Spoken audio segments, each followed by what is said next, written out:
What's up, YouTube? So, I think it was JD who asked the question, which one of these is best for home defense? So, I would have to say all three of them are good for home defense. They each have a niche. But if I was going to buy one, or I was going to buy one of these first and then get the other two later, I would definitely go with this. Well, the reason why is because, first of all, out of the box, this guy right here is up and running as it is. Okay, so first of all, it came with these 4 magazines, and I have one in here, so a total of 5. Okay, so ammo capacity is here. Obviously this has the highest ammo capacity, but there's other considerations. This is a 6-shot, and the way you load it is pull the spring up here, and then you feed the ammo in here, push it down, that locks it, or the spring pushes it in place. I don't know if you can see that, but you basically have 6 shots. Okay, so it is what it is. This one you have 6 shots as well, but you also have these guys here, so you have greater capacity. Now, if you're a gun owner, this is probably debatable, but if you're a firearms owner, there's this classic debate between revolvers and semi-autos. Alright, so I have both, real ones, and I also have these as well, obviously. But one of the reasons why I carry a revolver around a lot, or I make sure I have a revolver, is because the simplicity of the mechanism, the reliability of the mechanism. So, although this isn't a real revolver, for some reason, coincidentally or not, it has a lot of the advantages. First of all, this has a spring in it, right? So with springs, you just have a greater chance of breakdown. There's more things that could possibly go wrong. This one here, there's no spring or anything. It's just you put the cylinder in, okay, and you pull the trigger. Okay, this is empty, but it's not loaded. And this is rotating, okay? So there's a little mechanism there that just moves it, moves around from one round to the next. So there's a much lower chance, if not improbable chance, it is possible, of this ever jamming. I'll tell you right now that this guy right here jammed on me when I used the rubber. Rounds. So these rubber rounds here are the ones that are actually made by T4E, so it's the same company. Okay. But what would happen was, on the second shot, it consistently, the rubber round would get stuck. I don't want to say stuck, but like, because the rubber flexes, it would catch right on the edge on the inside of this. So I'd shoot one, pop, and the second one would get stuck, and I just have to adjust it. However, that was corrected when I put these yellow rounds in here. Okay, these are the Riot balls, .5 caliber. Got them on eBay, designed for impact, etc. Fit really well, and they didn't have that issue because they're firm. There was nothing there for this edge to grab. Fired flawlessly.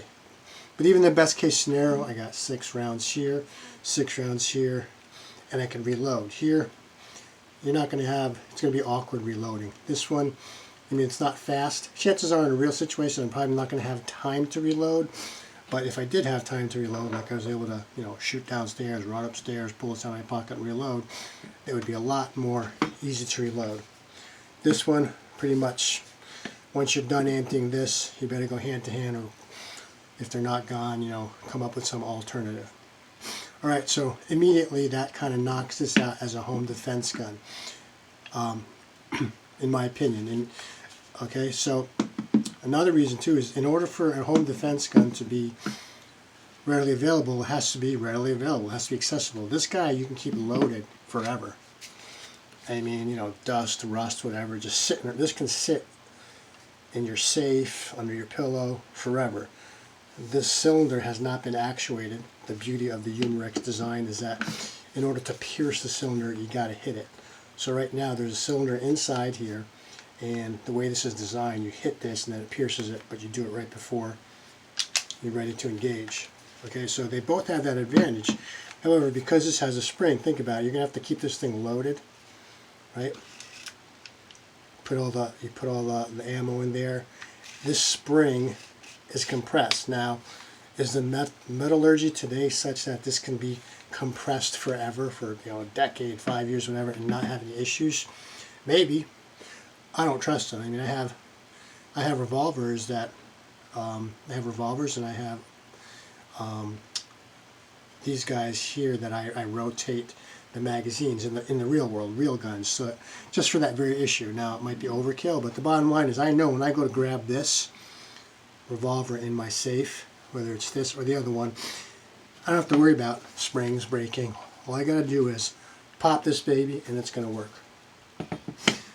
Okay. The ammo feed is much more reliable, whether it's rubber or this, right through here, because all this does is sit in here and push it. The air pushes it out, CO2. This one, I mean, in my mind, I'm thinking, oh geez, the spring could fail on me. I could get a jam on there, just because this is lining up inside it, as opposed to this just sitting. It's a simple design. It sits there, you shoot it. This one, it's all lined up in a row, and I could jam, you know, etc. So anyway, I'll talk about when do you use that? When would I use that? I can talk about that afterwards or in another video. But right now, this one wins on that. So this can sit indefinitely. It's ready to go. I got multiple magazines. I don't have to worry about jamming. And this is also more powerful. But that's because I bought the upgraded version, which you can get for about, I think like I paid $140, $139 for this and the 4 magazines. So right off the bat, you can buy this, get your CO2, never touch it again, and you know that when you pull it out, it's going to function. So that wins this. Now, what about this guy? This guy is just like way more complex than both of these combined.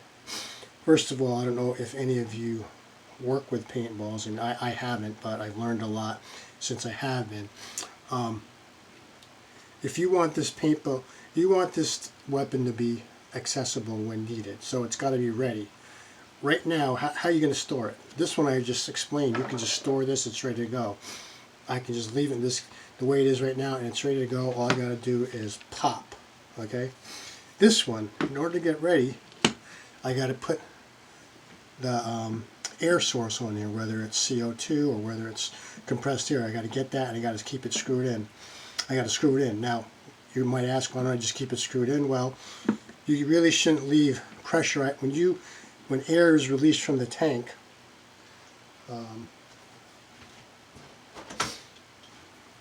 Right now, this is like an 80-gram tank. Okay, I know it doesn't look like one. It's an 80-gram cartridge. It's really designed to put 2 12-gram cartridges in here so I can plink and not waste an 80-gram. But suffice it to say, this is an 80-gram cartridge. So glass breaks in the middle of the night, I gotta rush and get my weapons. I gotta grab this, I gotta put this in there, it connects, I gotta get my magazines if they're not already in there, and then the magazines have the spring issue concern as well, just like they would have here. So hopefully, if everything works out, I move fast enough where I can get this in. I get my magazine and the spring. You know, it's been 5 years since I shot this thing. The springs are ready to go, and the mechanism doesn't jam anyway. Obviously, there's a little bit more complexity here, right? It's not like a revolver where you just pick this baby up, pull the trigger. All right. So, if you notice, this is silver here. I had to buy this. This is an adapter to allow or enable a CO2 80-gram cartridge to fit in here. Okay? If you look at the more expensive brands like the Byrna, Mission 4, it operates off of 80 gram CO2s as well. And it has a little valve here so that you can put this in, fire 10 shots practicing, push a little valve here which gets rid of all the air so there's no pressure in here, and you can basically keep this attached and stored in the gun, which is nice. So I could do the same thing now because I bought a little valve here that's an on and off, so it's going to be the equivalent. I don't have it yet. This is just an adapter to get the 80 gram in here. Otherwise I put in the high pressure air. I'll show you that tank in a second. So if I wanted to keep this up and running and ready to go, I'd have to have this screwed in. I'd have to have, for this model here, I'd have to have a way to get the air out of here but keep this in here. So I'd get an adapter, and I'd have to have my magazine ready, and then I should be good to go. This will be taken care of in terms of the air source. Then the only other worry I have is the spring, if I haven't touched it in a long time, or any other complexities that come with a more complex engineering design. Now people might say, you know, I'm being paranoid, the springs aren't going to go on you. Whatevs, man, whatevs. If that's the case, great. Maybe I'll have them both lined up like that. But I don't know if I want this sitting around fully loaded in my house. I mean, I don't know if you have kids or something like that. I mean, I guess you could hide the magazine, you know, but what if this is in here and, you know, Fido comes around and bumps into it, and I don't know, can this bend or break? I mean, I don't know.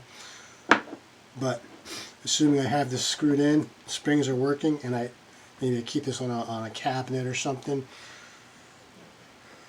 Could it be reliable? Yeah, I guess it could be reliable. Same thing with this. If I assume all the metal in here, the metallurgy, the springs will be just as fine today and in 5 years from now or whatever, if I never touch it again. I'm not saying that's the case, but yeah. So that's basically it. This is a little bit more complex in terms of having things up and running and ready to use, fully loaded, but not worried about it sitting around doing nothing, and springs and all that stuff. Then I guess they're all equally the same. Again, still even then, this is still more reliable. I know that when I pull the trigger, the rounds are going to come out.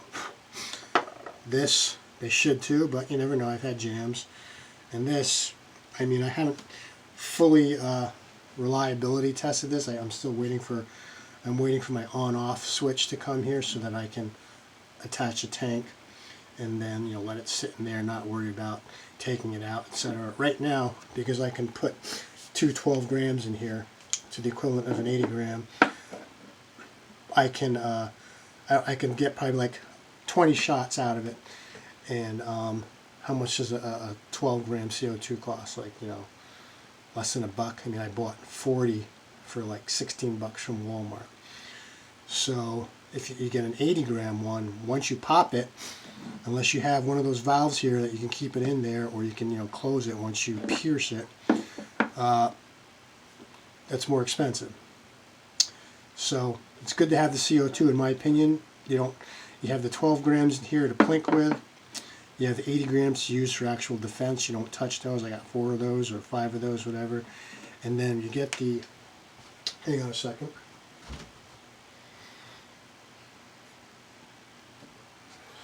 Okay, so this is the Tippmann high pressure air tank. Okay, you screw that in back here. Alright, so if you're playing paintball, you're going to, you know, I think you get about 500 to 800 shots on this, depending on the, I think it's more like 500. It's 40 CI. You can go online, you can look about how many shots you can get. So you'd have to keep this guy close by. You hear a bump the night, you go and you attach this, you get your magazine, and you're good to go. Hopefully your magazines won't fail you. So don't mean to belabor the issue, but if you were going to get one gun first, I'd get this, just because out of the box with your ammo, you're good to go. It's reliable, and you don't have to worry if you're not shooting it every day, etc. And it sits. It'll work today. It'll work 10 years from now. That's what I'm banking on, even if you never touch it. When would I use this? Well, let's say I hear a bump in the night, and I go into an ensconced room, a secure room. You know, my family's with me, and then I have this. I'll load this sucker up too. So I'll always have at least 6 shots. Give this to somebody or tuck in my waistband or whatever. So I'll have 2. Okay, if I have time, this baby's coming out too. So I'll get this thing going as well if I'm able to. But I'll immediately have this ready. This will be supplemental. If I didn't have this, if I never bought this, I'd have to ask myself the same question, how do I keep this readily available? Well, I'll take a gamble. I'll keep this loaded, because I'm not going to hear a bump in the night and then go and 1, 2, 3, 4, 5. No, I'm not going to do that. This thing has to be ready, so I'll keep it loaded and hope that the springs will be reliable and I won't have any feeding issues. Okay?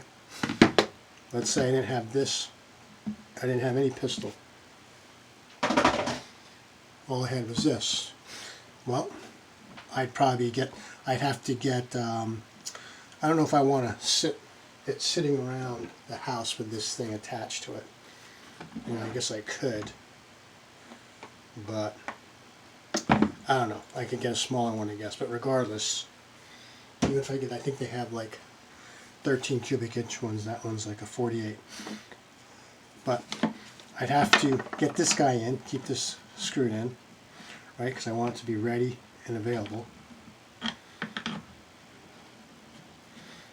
Right, I'd have my magazine loaded, and I'd be good to go. And then I'd have to keep this somewhere. I mean, remember, pistol I can like put in a drawer. This I gotta stand it up, put it underneath my bed, put it on top of a closet. It's just because it's larger, you got to think about where you're going to store it. It's not concealable too. So if you're home defense wise, you don't have to worry about it, but you do want to keep this secure. Alright, so I'll probably beat that horse to death there, so hopefully you got an idea of which one I'd use, or which one I'd buy first, or if I only had one choice, it would be this baby right here. And then speaking of rounds, the rubber rounds here are good, but again, if you have this guy here,